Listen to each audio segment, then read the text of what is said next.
thing, right? We've been asking all series long, are they just going to stick to the kinds of styles that they were going with Wenbo? Do they feel like they can explore a little bit more when it comes to Flandre? Do they want him to play tanks like he was on AL? Do they want him to play strong side and get counter pick in a draft like he was doing throughout the early parts of his career? There are just so many ways that this could go, and Game 3 is going to tell us a lot. Notably, we're going back to these mid lane bans. 5 mid lane bans in first rotation in Game 1. We're getting the Lock, the Rise, and the Orianna off the board again, on top of the fact that Syndra, Akali, Cass, Rise, all of them are off the board. Not a ton of options, but Naafiri is left up as a carry for Xun, and they want to stick to that. Wow, Naafiri coming through. Now, Naafiri without some of her pairings does worry me a little bit. There's no Rise, there's no Cassiopeia, and the things of the sort. So, Syndra as well being taken away. We'll see what BLG are going to be pairing. And for JDG, I still think you have a lot of options, not only for JunJia, but for Gala and Vampire, who I think have really, really found their footing. This split especially, just play strong laning pairs with each other.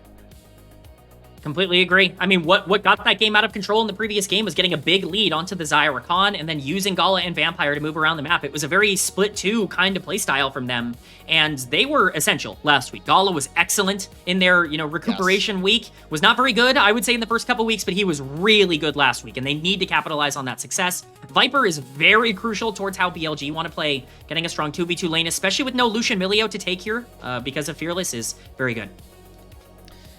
Ziggs seems like it's going to be the answer. We're getting that locked in. It definitely helps with some of the 2v2.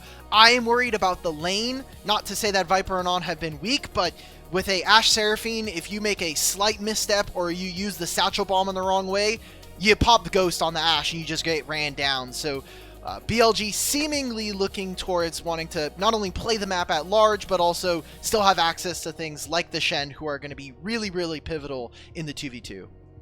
Yeah, and I think notably here, On has played Karma and Milio in the first 2 games. These are not roamers. These are not champions that are going to be as active in terms of creating for BLG. This is what On does. He picks Shen, and he's a creator for the rest of the map. I think this is going to be a much more comfortable situation, even if the lane matchup isn't quite as good. Viper Ziggs is very good. It's been good for more than just this AP Mage meta. He's always been a big Ziggs player, going back to his time in the LCK, so makes a lot of sense. Nocturne, by far the highest priority jungler left up on the board. Really the only power jungler, I would say, that is left and available to take if you don't want to go for something like a Trundle. Certainly as a matchup into Naafiri can create a lot of havoc. Even just turning the lights off and pairing that up with an Ashe and Seraphine ult combo really makes it a lot more difficult for the Shen and even the Ziggs to play. So going into the second phase of draft, right now BLG I think have some okay champions for the players that are going to be piloting them, but I don't think they have a super cohesive draft identity quite yet. Yeah. Whereas JDG, you can go hunting, level 6s, you can send this Ziggs going to bottom lane. Nocturne also prevents the Shen from getting his ultimate off. I think there's a lot of tools that JDG still have access to, especially if they're going to be playing a shorter range composition to leverage something like a Seraphine. So what do you actually want to see from BLG? Yeah, I mean, right now, what matters the most, in my opinion, is absolutely going to be this mid lane pick. I mean, look at the amount of bans that are coming through. We already had all of the priority in the first ban phase, this Lock, this Rise, this Orianna. Now we're going to have even more chances to take away some of these priority picks. If someone has tempo in that mid lane matchup, that's going to matter a lot. Who you pair up with Naafiri is going to matter a lot. BLG, I think, needs a little bit more damage coming in on their side. I'm trying to think of, like, who would even be a great option there. Maybe something, I don't know, like an Ahri could potentially be good to dive the backline and create some havoc. Takes it away as an option to pair up with the Nocturne on the other side, which I'm sure that JDG are going to be looking for. But with the Sylas band as well, that would have been, pretty solid to take some of these ultimates away. You're losing a bit of the, I guess, options that you set up for yourself at the beginning of this draft. Are we ever afraid of Naafiri Annie as this team? That's kind of what I'm looking for as BLG. There's Annie ban. Okay, never mind. My worry with the Annie is just like, man, your Naafiri has to get fed. Like, if you're picking Annie, like, you have one carry, you have one way to win the game, especially because I don't think Flandre has been as consistent as you would want in this series up until this point. Putting him on a carry would be a little bit scary on the top side, at least in that situation. I think you want Knight on something that can take over the game, even if it's not as well, of a fit as maybe something like an Annie would be for this comp. It's going to be the Aurora as the lock-in. You want that dive buddy with Nocturne. It's a lot of priority on the side of JDG. Almost 100% that is going over to HongQ, but if Flandre picks something a little squishy, You can lean over. I think that JDG overwhelmingly now have a ton of pick potential just between this Nocturne Aurora and then we add alongside this bottom lane, and it just feels like 1 to 2 members are slightly out of position, you get blown up. I also see a lot of strong early lanes here for Nocturne to be able to bully, so this is seeming like it is moving more and more of the direction of JDG, at least from a draft perspective, looking strong. And now we've got Knight's Ahri. We say that a lot about like Knight X champion, but this seems like has been, to me anyway, the answer into Aurora after plenty of Aurora nerfs. And notably, we are getting some hovers here, and it is going to be the lock on the Alistar, so the Shen is going to be the flex onto the top side for Flandre. He was the Shen player at the start of this this split, in terms of like when you go back to some of the preseason tournaments that were being played even towards the end of split number 2, Flandre was really spamming Shen both in solo queue and in competitive action. He's very comfortable on the champ. It's going to be the Jax as the answer. This is a classic answer to Shen on the top side, but it certainly creates a much more open game state. This Alistar actually has a little more priority, in my opinion, than the Shen, and you're going to have some more macro opportunity on the top side. So while I do believe that you're going to have some priority in the early game for BLG, I think JDG is going to be happier than they've been really throughout this entire series with the way the draft went. Oh yeah, you get plenty of ability for a champion like Aurora to get her passive off multiple times. That's where a lot of her strength is. And then side lanes, you have 2 incredibly competent side laners who are going to have infinite map hacks. You're going to have a Nocturne behind you, and then at any point you're like, hey guys, I don't know where their support or jungle are. Gala's like, don't worry, brother. I got you hooked up. Here's a hawk shot going across the map. We're going to be able to control all the vision. I think BLG not only need to be decisive, but they also need to be incredibly quick, which sometimes can backfire, especially when I look at their composition, and I do think it's a little low damage. Getting Ziggs bombs to lands are not super consistent DPS in my mind. You've got so much pressure on Shun in this game on the Neferi. I mean, he is being given the keys to the kingdom in this game. He has to be able to step up. He had a bad early game. In game number 2, got invaded and never really was able to recover on the Lee Sin. He's got to be better on this Neferi champion, the best carry jungler in the entire meta right now. You talked about the Ashe Seraphine being such a problem in the mid to late game. That lane is an issue. Ziggs is going to be left isolated because the Alistar is going to be roaming a lot of that early game. Ashe and Seraphine are going to be a massive problem. And we've seen what happens when JDG and JunJia in particular put a lot of tempo and pressure onto the bottom side of the map. Gala is in good form, and Gala can carry. Ashe is going to be in a great spot. Aurora is going to be in a great spot. JDG have the tools. We'll see if they can pull off the upset. Come on, Suzhou. Let's come alive for game number 3. And we've already got a level 1. Oh.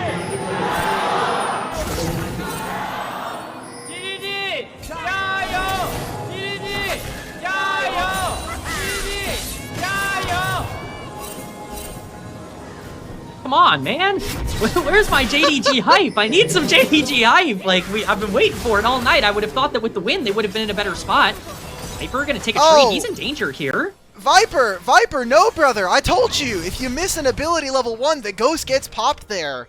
Massive chunk onto Viper, who's gonna have to spam all of his health pots just to get back to even. It's gonna be a single beat drop that is empowered, but I look at this mini-map, Kman. I'm seeing vision into Shun's jungle so they can track where he is. I see really defensive vision placement as well on the top side just to prevent any early game shenanigans. It is a Neferi. The hypermobility of this champion at level 2 is unrivaled by most champs right now. That's absolutely the case. Neferi definitely is going to be a threat pretty early on, and we've definitely seen some action from these 2 junglers, but both should theoretically be relatively stable in the early parts of the game. I'm going to burn the heal under tower there, that level 2 for this bot lane. Very, very big. When we think back to Gala and Vampire having success at the early part of this year, Ashe Seraphine was a huge bot lane for this team. They're going to need to once again be a big bot lane as they continue to ice these 2 out of a lot of XP on the bot side. Early recall coming in for Shun here as we are just getting some amazing trades for JDG. Good burst here already early on. Something about the Orion. Oh my days. HongQ. That is a 25 HP left on Knight. Flashes down. He's going to have to teleport back.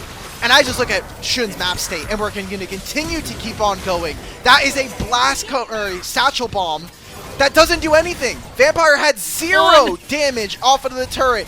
That is 10 HP now on. So 2 players from BLG live with double-digit HP, no first blood, but functionally here, Kman, that is 600 gold going over to JunJia Gaming.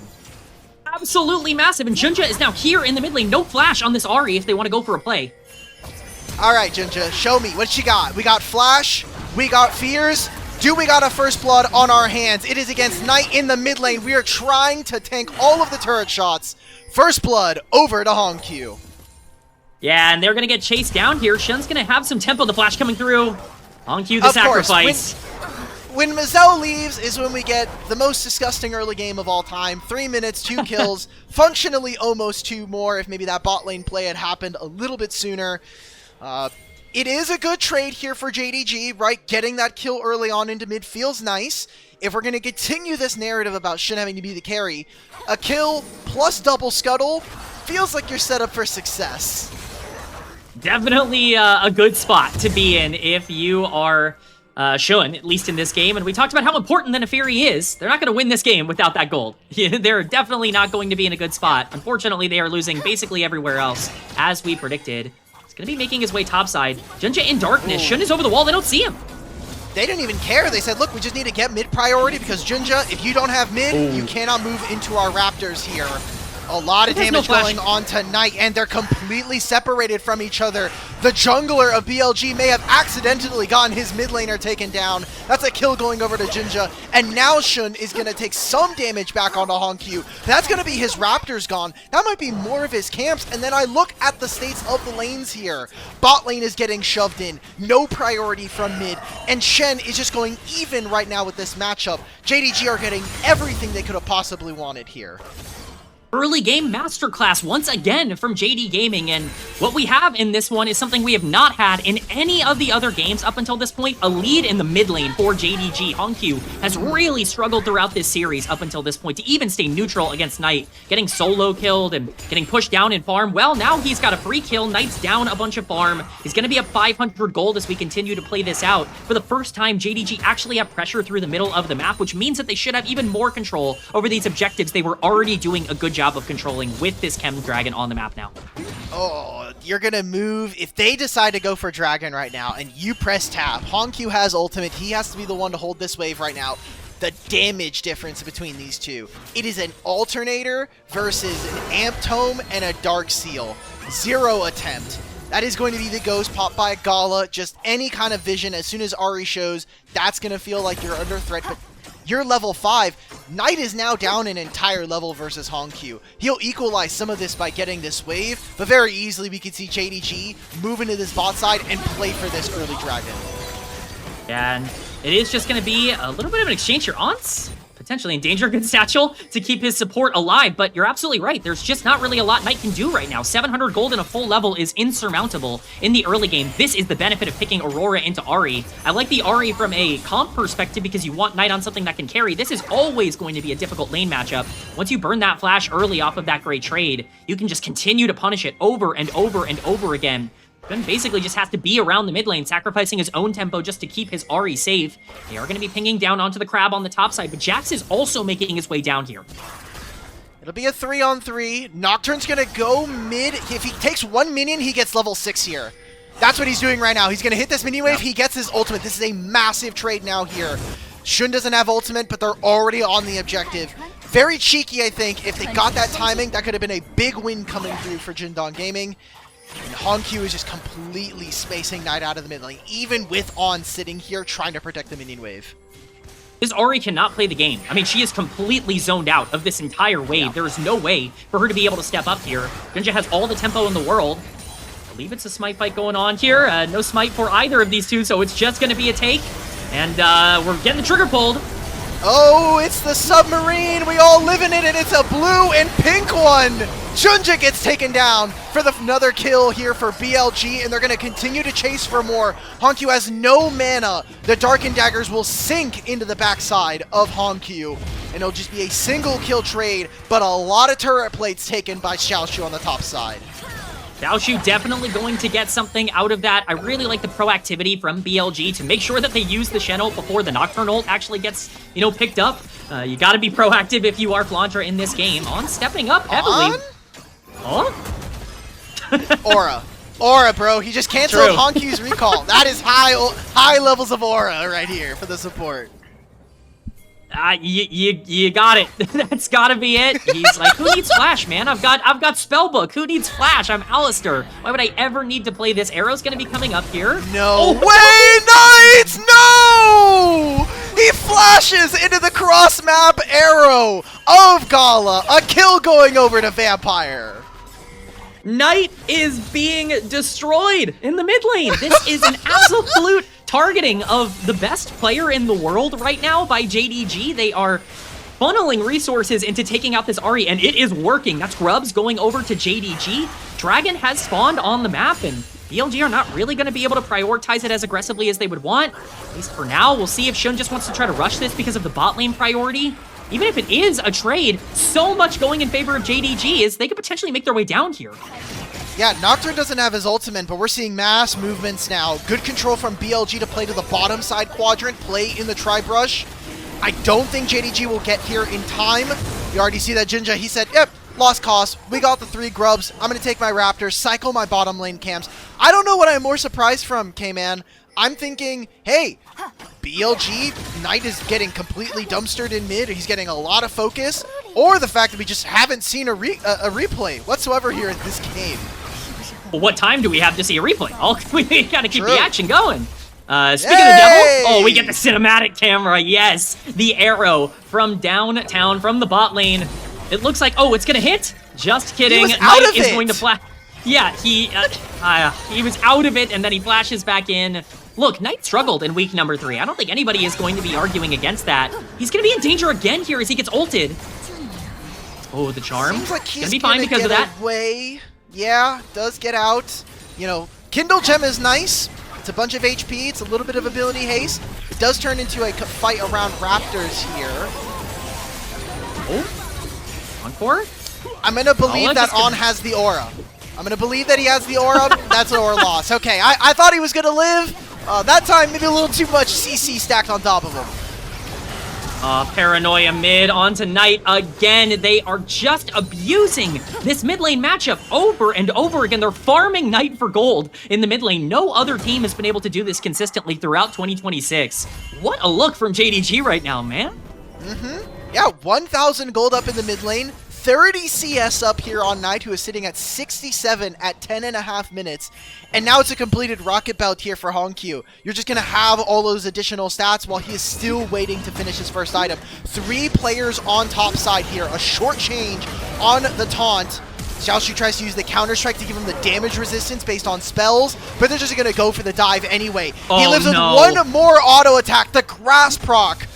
That alongside all the lack of damage from Shun and the Alistar means that no kill is going to be taken. It'll be a flash traded, and now more pressure across the other sides of the map. Yeah, Shun using ult in that exchange as well, so we can't even make a counterplay elsewhere in the next couple of minutes. Everything is just going poorly right now for BLG. JDG have full control. This tower is in real danger of dropping before 15 minutes, which would be devastating for BLG's macro to be able to try and salvage some of these river plays. Look at the wards right now on the map. Everything is blue. JDG have sights of the entire river crossing both sides of the map. They can do whatever they want, even with no objectives up right now. So JDG, they didn't get the first dragon, but I'm seeing 2 of their solo lane quests already done. That's more experience in top lane and just more damage in the tier 3 boots once HongQ goes for it. Then I look across the other side of the map. We've given over those 3 grubs, so now Jax is extremely problematic later on into this game. And there's not really a dragon stacking angle. HongQ loses half of his HP, but he's already chugging pots, which, by the way, you know, already feeling pretty good, and he just has so much mobility with this rocket belt as well. Well, I mean, how do you take advantage of Aurora? Right? Like, if you're going to try and get this shutdown, like, how are you ever supposed to be in a spot where HongQ is going to be taking advantage of? JunJia, protected by his bot lane here, is going to get spotted, but TP is coming down onto the bot side as well here from the Aurora. They're just going to try and play for tempo. No objective to even fight over. They're just going to be pressuring out this entire bot quadrant to get this vision. Going to be even more pressure on the bot lane turret as well. I mean, JDG can just throw away basically any resource to get the tempo that they need right now, and they're going to be able to walk their way for free. To the untrained eye, they might be, you know, spamming some emotes in Twitch chat right now, saying, what was that TP from Aurora? But if you know who you're playing against, for BLG, every potential objective fight is a fight you're going to have to take. If they're going to be fighting over bottom side scuttle, there's potentially going to be 4 people there. Aurora just needs to be there, so JDG thought there was maybe going to be able to have something happen. Could have also preempted a potential lane swap here, considering bot lane's already completed a quest. And now comes, I think, a really important fight, whether or not BLG are going to move into this next dragon with a 3,000 gold deficit. If they can get some kills on the Viper, that bot lane quest can start to eat away at this gold lead. I think notably when you look at the items as well, the gold lead's pretty big, but it's not a huge difference right now in terms of active combat power. You are going to definitely be favored if you're JDG, but if there was ever a fight that BLG needed to win, it's very much coming up. This dragon fight is either going to determine the entire game, or it's just going to be a clean JDG take. The problem for BLG, they have no lanes to actually play through. That means they have no tempo in this river. As this spawns, Nocturne's going to be able to walk up, and it's going to be really difficult to re-engage if Nocturne turns out the lights and Shen can't even get to the fight.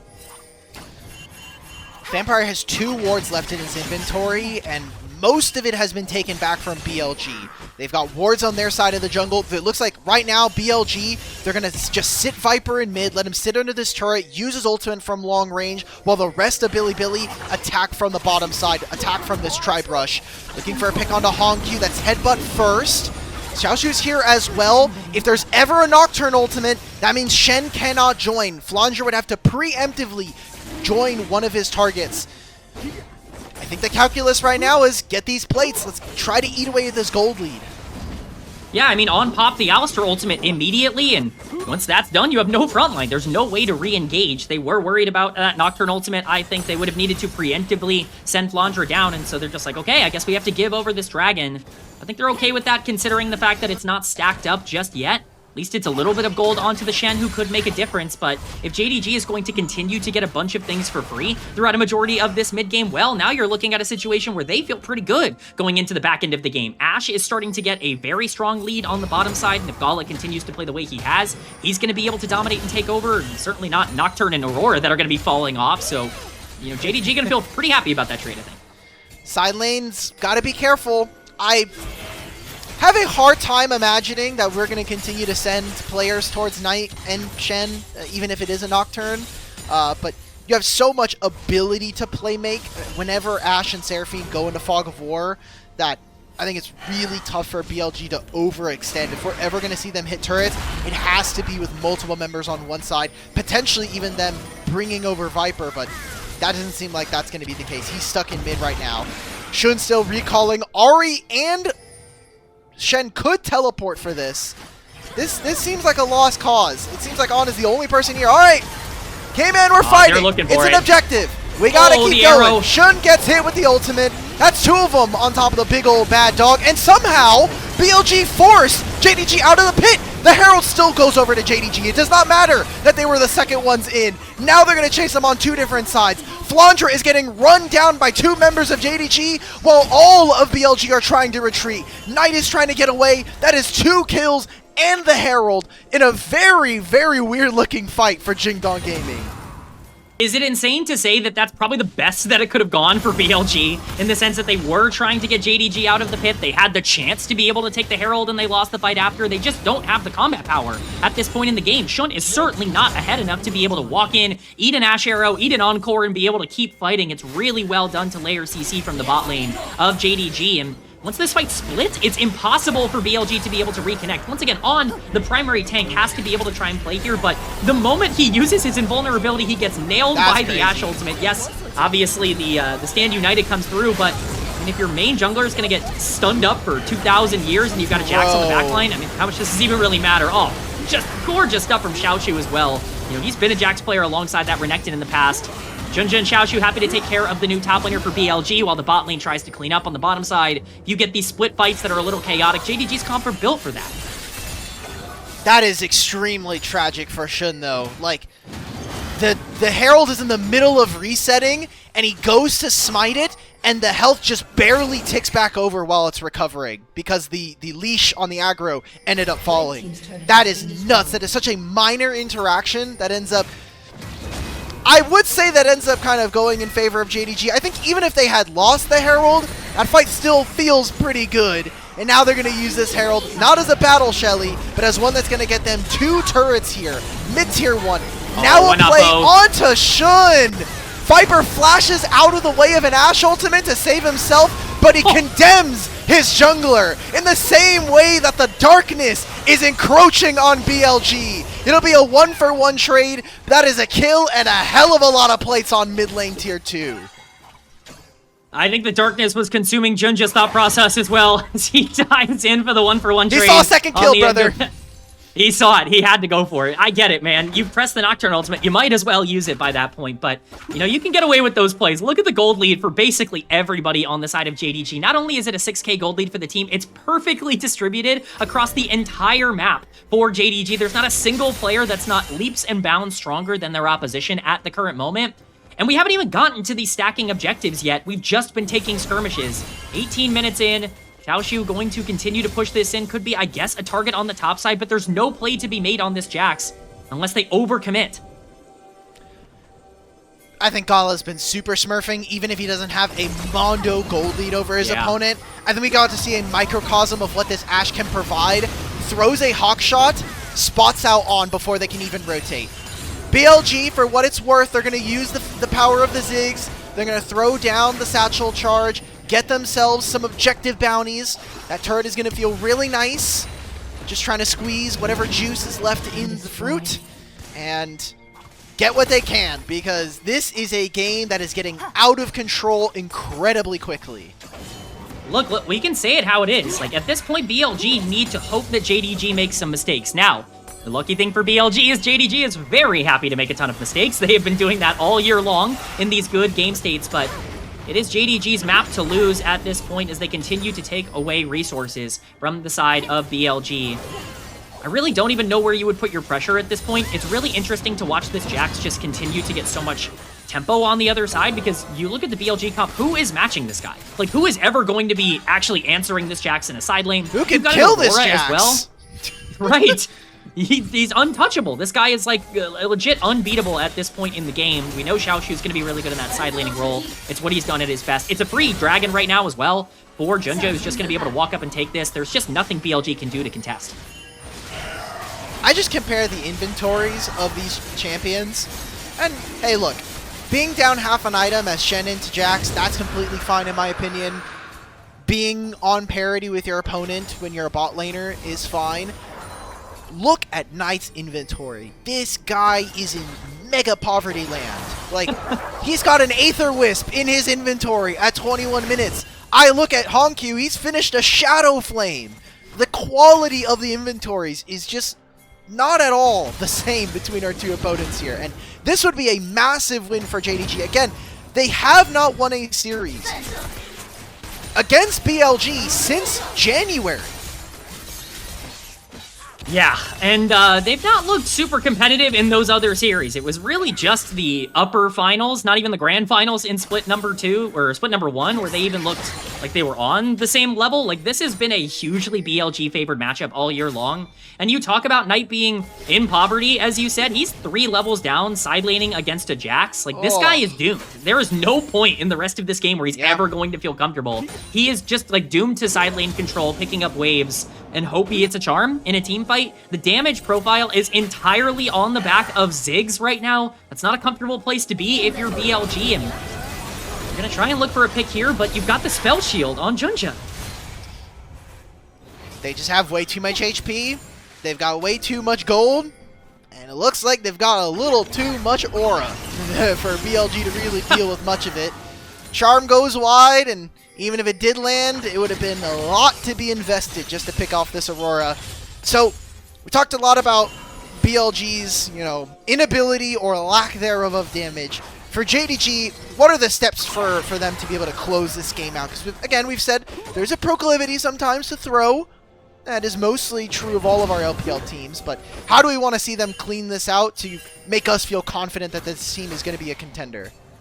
You highlighted it well in Draft All. This team has incredible pick potential and side lane control. Their ability to play for these turrets is gigantic. If they continue to just pull aggro and attention away from the Jax or away from the Aurora, they're going to continue to get a lot on the map. And growing that gold lead over and over again is going to give them even more vision in the enemy quadrant. That's going to make it even easier for them to grab Barons and Dragons and really start to play for these late game buffs that are going to easily win them the game. If BLG overstay and over-push in one specific area, you have a Nocturne ultimate that can capitalize. It's even harder for BLG to find their way back in. I just want to see them continue to utilize this Aurora and this Jax in the side lanes that they've been in. Dude, it's a level 13 Nocturne versus level 8 Alistar.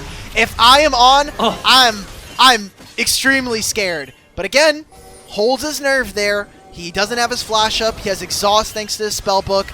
He pops a ghost to get himself out of there, but doesn't even use the ultimate. I love all of this vision that JDG have been pushing towards the top side of the map. It seems like we're getting a fight here that is Stand United alongside his jungler to try to hunt out JunJia, but didn't even find that kill. He gets over the wall, and now Xiaoxu might have the most demonic flank of all time on a Jax. It is everybody from BLG walking in, and nothing occurs from this counter-strike, but they get that kill onto On. All the same, Knight and Shun by themselves in the tri-brush, but it is no damage, and it is no sweat off of JDG's back here. Teleport from Ziggs to get out of this one, and the Baron to be started after an incredible team fight. JD Gaming are dismantling the defending champions of the LPL right now. It is a slaughter in this fight. Perfectly played by everyone. I wish the Counter-Strike was a little bit flashier because I was ready to pop off in this moment. But BLG tried to see some sort of angle. Once again, they're trying to proactively use their Stand United to set their team up. But the problem is, you were right, Alk. There is no damage. There's no way for them to break through this Nocturne at this point. You certainly can't burst him down. HongQ's positioning is so aggro, and you are just funneling them into this tunnel right where Jax is. I wish Xiaoxu was a little bit earlier on the Counter-Strike, but ultimately it didn't really matter. HongQ was doing so much damage at this point in the game that the Aurora can just obliterate them in these close quarters. Anyways, just a massive gap everywhere, but specifically for this mid laner. He has popped off as Xiaoxu cleans up the fight. They're going to get the Baron, 8.5k gold lead. They are dominating right now. And now they're going to get the Dragon. They are going to potentially stack 2 Mountain Drakes. The gold just continues to slip away, and JDG continue to make their climb. The excuse last week was, it's an easy schedule. You play against LGD and against EDG. This should not be a fine. They're looking onto Gala. That is 3 members using every spell in the book. And maybe that book just has all the right answers in it. Knight is going forward with the Spirit Rush. If they can continue to find more, this is right before the objective. That is an engage onto HongQ and a shutdown going over to Knight. 2 kills for this Ahri, and Vampire is going to be the topping that ends this play. 3 kills, the Dragon going over to BLG. It's a big mistake from Gala, who is just way too far forward.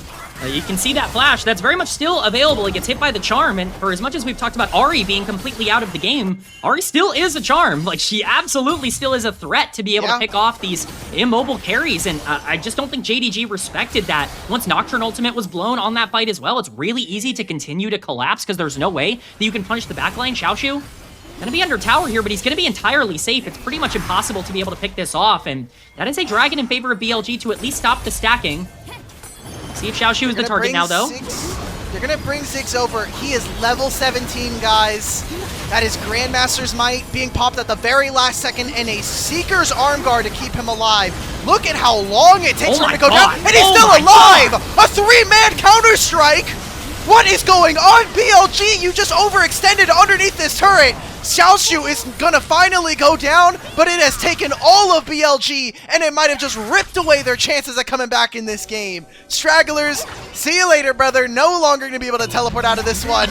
And a long-range ultimate. Gala just wanted to say hi. Here's a postage stamp all the way from Suzhou, pushing on the bottom lane.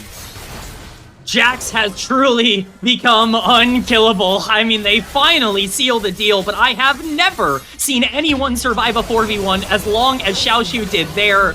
Unbelievable stuff from JDG. They're going to crack the base open here. It was looking like a very questionable Baron power play that they were on, but at the end of the day, I guess if you try and dive Xiaoxu, he is going to make you pay. We get a replay of how this started in the first place. Gala is just overextended. It's a really good look here from Knight, and this is big proactivity. This is why you can never count him out on this champion, because he's constantly in the right spots. JunJia, you know, having popped the Paranoia already, really has no way to re-engage. The charm landing onto HongQ is huge because he has so much of the damage on this fight turn, but again, oh, I gotta see a replay of this, Hulk, because this is just absurd. I cannot feasibly believe that he lived as long as he did. That's multiple ultimates. That is multiple members. He does block the Diggs ult with the stopwatch, but at this point, how does he not die? He gets the counter-strike off here. He bursts down Knight on his own. He basically solo kills him. I think he does end up solo killing him, and at this point, the fight is so far over, it's absurd. There's nothing you can even do. How do you outplay that? If you are BLG, it's a good look, but you're too far down to make it happen.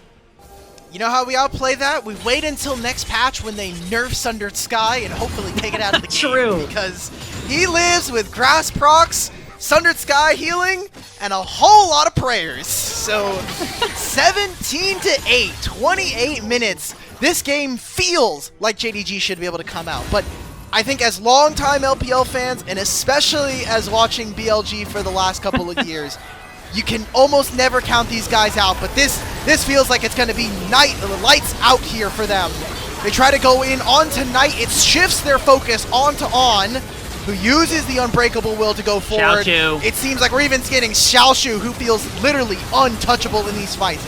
Counter-strike to get right in the faces of BLG. A turret falling. The inhibitor is going to be next here. 3 grubs means that these turrets do not exist anymore. They don't have the objectives, guys. Do we have the spells from BLG? Maybe. HongQ goes in for a fight. A massive engage from On. Gets onto 2 members of JDG. They're getting the shutdowns here that they might have needed. Triple kill over to Viper. 4th one being taken here. Double teleports from the laners of BLG. How much can they get from this play? They are going to pick up at least a little bit. Oh, how many throws in the base do I have to see today? We got multiple in the first series. We're getting another one here. This is Ziggs charging down the mid lane. They're going to get 2 towers off of this in the mid lane, both the inner and the outer. I mean, that's huge for BLG. That's a huge influx of gold, and it went into the pocket of the one member who needed it the most, which is Viper on this Ziggs. It's not going to be easy. Certainly isn't the game completely over or anything like that, but that's a big mistake from JDG. You were in the process of telling us that BLG is never out of any game. In fog, by the way.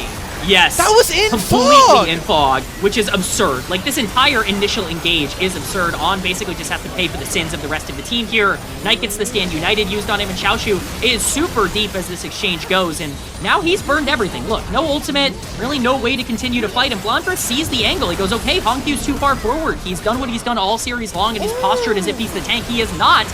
On with a beautiful engage on the Alistar, just absolute perfection from him in the re-engage, and at this point they do have enough damage to be able to burst these guys down. JDG are still in control, but they cannot make mistakes like that. Look at this gold graph. No matter who wins this game, this gold graph is gonna be silly. And for JDG, gold is gonna matter less as the game goes on, as we get closer to everybody finishing their builds. I would say that we're kind of in that late game scenario now. We have both of our bot laners sitting on 4 items here. We have our junglers who are really starting to kick it in, but JunJia has a 3,500 gold lead at this point. He is, or has to be, the big carry. Someone who, time and time again, I think has faltered at the biggest moments here in the LPL, but this is a gold lead that I feel is almost untouchable. Yeah, arrow coming through. It's going to go wide. That would have been their engage, but Gala, a big tool that is on cooldown. That thing is going to be up very, very fast. JDG going to use that to create tempo. Jax is here as well. All of this vision not available anymore to BLG. They're going to completely be cut off. There it is, between worlds and a Seraphine ultimate across 2 members of BLG. That might have been the entirety of the last fight here for BLG. Xiaoxu is just tanking up 2 different members. He is hunting down Nefiri. Knight is finding charms, and he's finding spear rushes into the back line. Double kill for him. Shen is teleporting mid. Where are you going, Flandra? Knight is going to just try to get out of this one. He doesn't have a flash. He doesn't have an ultimate. And maybe from Fog of War, HongQ will execute him. Baron looks to be like that is going to be the trade here. You have got an Aurora. You have got an Ashe. Let's take the big purple worm. Oh my god, they're making it so nerve-wracking. Oh, it is just an insane late-game team fight. Knight, for as much shit as we gave him throughout a lot of this game, this guy's popped back up immediately. He's trying to pop off. Unfortunately, it's just not enough right now. Everything else is going wrong, I would say. On this game for BLG. JDG are just outplaying them in a lot of these fights. They just don't have the damage. Nocturne has that Guardian Angel available that makes it nearly impossible to burst him down at the start of these fights, and HongQ's angle in terms of damage at the start here, legitimately insane. We can see how this starts. Look at how much damage he's able to do to all of the backline members, comboed with the Seraphine ultimate. Nocturne dives in. It's a free kill onto, yes, the member who just picked up all the kills in the previous fight in Viper, and at this point, you know, the best you can do is pull off some sort of miracle as Knight to be able to pull some kills back. He's able to do that with a couple of members. It really is stylish, him going in and out, not getting feared. He's able to pick up the kill in time. Then, of course, the charm alongside the extra damage. The flash is gorgeous. I mean, this is beautiful, but it's too little too late. You still lose out on that play, and they're going to lose Soul Point here. Soul Point going over to JDG. 2 Mountain Dragons. I may have talked about it at this point like 7 minutes ago, but BLG got that second dragon, or their second dragon of the game. So, still, 2 Mountain Dragons feels pretty good, but gold is becoming less and less relevant here in this game, and they still have a Baron that they have to work through for the next 2 minutes. Afterwards, we'll see what ends up becoming of this game, but the gold is just feeling, or the game anyway, is feeling like, when are JDG really going to find an 18 fight? Because right now it has been so back and forth between these two. If there is a criticism for JDG's draft, it's that I don't think their front to back is super consistent. They need to continue to find these priority targets early and create these odd-numbered fights. They've been doing a good job of it so far, but the stronger and stronger that BLG get, the scarier they're going to be in a lot of these instances. We talked about Nefiri needing a lot of damage. Well, Knight has gotten online. That death cap is completed. Ahri is hurting. You can't completely take BLG for granted. That arrow hitting, though, is just going to get cleansed out, and we're going to be trading some cooldowns there. Respect on. Try to look for it. Unbreakable will. Seraphine Encore is going to go out. HongQ's also going to try to force the issue. Stand United to save the support, but they completely burst out. I mean, HongQ walked up and just took out Knight in the middle of this fight. Shun as well trying to dive into the backline, but Xiaoxu is way too tanky. The damage of BLG are gone, and that is it. That is going to be a triple kill over to HongQ. That is going to be JDG finding their first win against BLG since January. JD Gaming pull off a massive upset. They keep their good vibes going. They're going to be 4-0 in their last 4. That's going to be an insane look. 5-4. We're going into the second half of the round robin. We're going into the couple of weeks right before playoffs. And JDG, for their misgivings, are finding their form, and they're making it look good. They're taking down the best team in the LPL. I've heard this story before, Alk. I have felt this before. Oh, top 8 team overrated. Their drafts aren't even all that good. They're not consistent. They don't win in the regular season. It's happening again. Once again, at least in this case, JDG is going to be firing back. This is as big of a win as you could possibly pick up. We had a lot to see from BLG today in terms of the way they played. You know, a lot of mistakes, I think, from them. I think, you know, people are going to criticize this Game 3 draft, and I think that's warranted, but their gameplay was worse. I mean, they got outplayed in Game number 3. There's really no ifs, ands, or buts about it. Super excited to see that JDG is still going to be a threat that can compete near the top of the LPL. It's incredibly dangerous to also be able to win, I think, into a draft that is what I would consider fairly expensive for BLG to lose. Even if, you know, it's the end of the series, it's Game 3, we won't see any more drafts from this point onwards. If you're able to beat BLG on things like Ahri, on things like Shun's Nefiri, which is 4-0, to beat to beat Shen, who we originally thought was for On, very creative in the way that they did it. Yeah, the Nocturne being super impactful in this game. The early lane, though, that 2v2 in mid became so impactful for how JDG were able to snowball this game. HongQ was monstrous on this Aurora. Really just took advantage of Knight's lack of domination in that early laning phase. HongQ was not good in games 1 and 2. I don't think I'm crazy for saying that. They obviously were able to pick up a win in game number 2, but he was whiffing Cassio ults. He was frontlining in game number 1 on the Victor. Like, he did not look comfortable at all. For him to come out, burn that flash at level 3 in the mid lane, that's huge because it sets up for the rest of that lane to happen. You know, people are going to give JunJia a lot of credit, and he deserves it. Fantastic Nocturne game from JunJia, but if HongQ doesn't pressure Knight out in the 1v1 and really take advantage of his power spike in the exact right way, that lane is not nearly as easy to take advantage of as it was. That was a really, really good game. This is a series that, again, not clean, but getting the series win is the most important part. That is a series that you can take to the bank. You can cash it in and say, hey, JDG are starting to look really good. There's no more cope anymore. There's no, hey, we're playing against EDG. Sure, you got your win. You're not playing against WE, who are a very flippy team as well. They are now 5-4. Their game record is now going to have them tied versus Team WE as well. So now they are getting back into that top echelon of getting back into top 4, which is super important when we talk about our playoff format and all the things you can kind of get just from getting 3rd through 4th. And look, like, you've got a lot of the hard series already out of the way. Yes, you still have to play AL, and Top Esports is going to be your final series of the split in that final week, but you've still got LGD, EDG, and ThunderTalk left on the schedule. Like, this is absolutely a team that should be positive in terms of their win rate down the stretch of this split. They absolutely, like, they will be a team that I think will finish in the top 4. You can mark my words on that, I guess, in terms of a prediction. I'm not sure it's the hottest one in the entire world, but JDG is a genuinely good team. They are ramping up at the right time. I had a lot of faith in them coming into this split. I really did think they were going to be a contender to at least compete with BLG. That was not the case at the start of the split. It seems like it's finally coming through now. Well, you know, while we're waiting for some of the post-game screens, did want to talk about the fact that, hey, this is Flandra's debut. It didn't seem like he did that much for the game, if we're being honest. But how are we rating Flandra and BLG on week 4?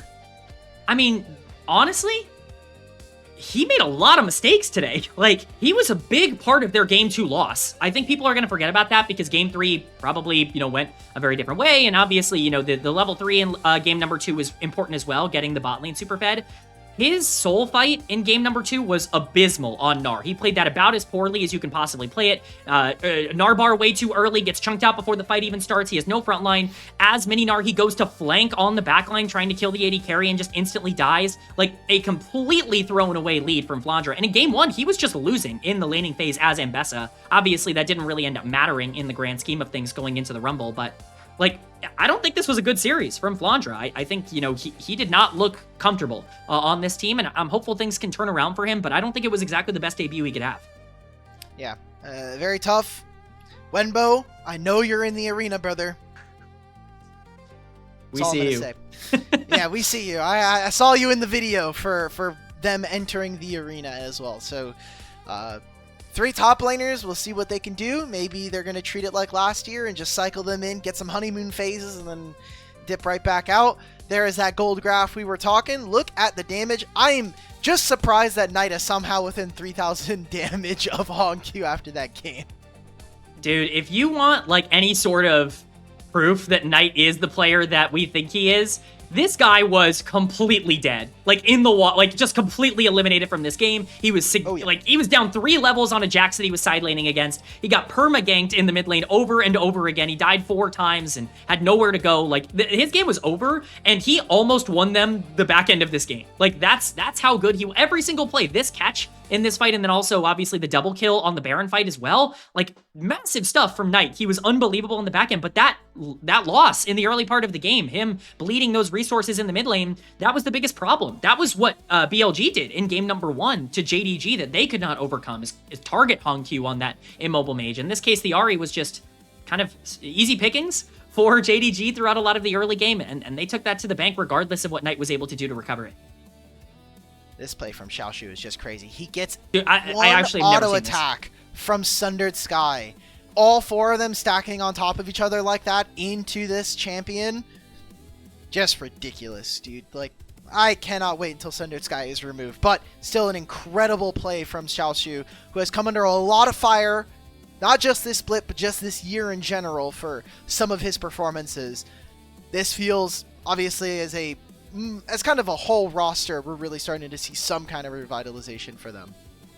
Yeah, I mean, Xiaoxu wasn't even very good last week, in my opinion, when they picked up their 3-0. I thought there were multiple games where he was underperforming in some key moments. He had to be big here today. Again, Flandra, the big name coming in to be that guy for BLG that can save their season, make them a world's contender, which is their expectation. Well, Xiaoxu turned it back on. He said, okay, all right, I see that I'm pressured. I see that I'm maybe not considered, you know, one of the top-tier top laners anymore. Let's get it back into form. I think the Rumble game in Game 1 was more than fine. He was the only player on that team with the gold lead, and I think generally he was awesome throughout the back end of this series as well. This Jax game was just icing on the cake.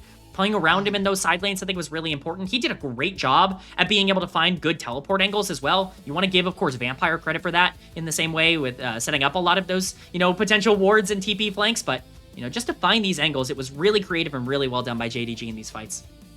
What have we said every time? You know, in a regular season or in a playoffs, the worst matchup for Xiaoxu is Bin. But Bin's not playing right now, okay? It's Flandra.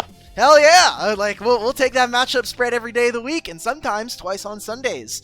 But this is, I think, a tough loss now for Bilibili, who have now lost to Top Esports in 2-0 fashion, who have now lost to JDG. I don't want to necessarily say should we sound the alarms, because, you know, this is the first time that they've been playing with another new top laner midway through the split. But on for an LPL fan, or maybe a BLG fan, are we pressing the lever? How much should we be worried? Look, Alk, I've been here, you know, I've been watching the LPL a long time. I've been around the block. I've been, you know, watching and consuming LPL content. There's not a single one series that could convince me of anything in the LPL. Anyone can win any day. I firmly believe that. Now, if BLG comes out and they continue to look inconsistent, I get worried. For now, chalk it up to a bad day and chalk it up to a real good day, at least in game number 3 from our player of the game, HongQ. Feels good, man. 30% definitely of deserved. his team's damage, 80%. Yeah. Oh, for sure. Who's player of the series? Because I think it's got to be you could, because I know some people are just gonna look at game 3 and be like, well, HongQ really smurfed him, and then I look at the other 2 games and this kid was getting clapped up by everybody's father, usually in the mid lane. Yeah, no way HongQ was player of the series. Sorry, man. I know I ran a cool graphic on you at the start of the day. You were not player of the series. You were player of the game 3 at most. JunJia should be player of the series. I mean, he completely ran this map. The invade in game number 2, that won them the game on the spot. Immediately pathing into a good gank bot side and picking up the kill. Yep. Instantly game over. And then I thought he was great on the Nocturne here in game number 3.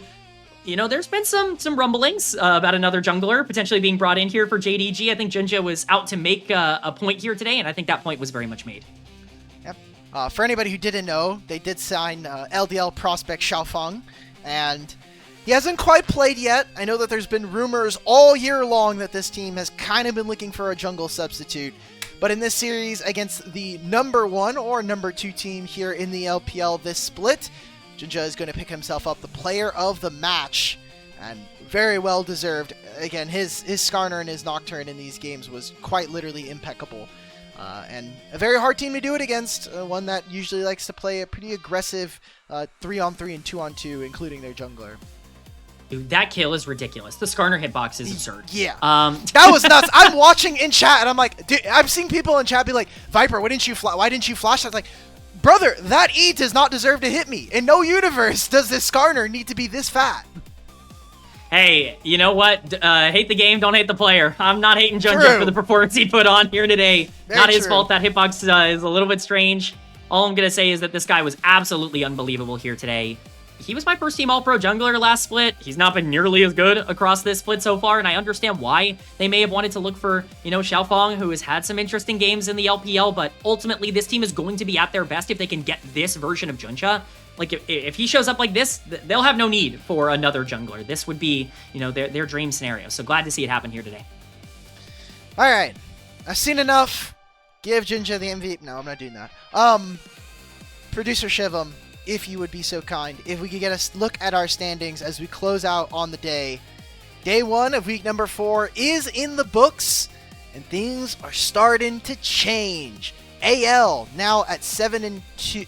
Do I believe that? AL is at 7-2. They're moving on up in the world. BLG sink down to number 3. This is due to game differential at the time.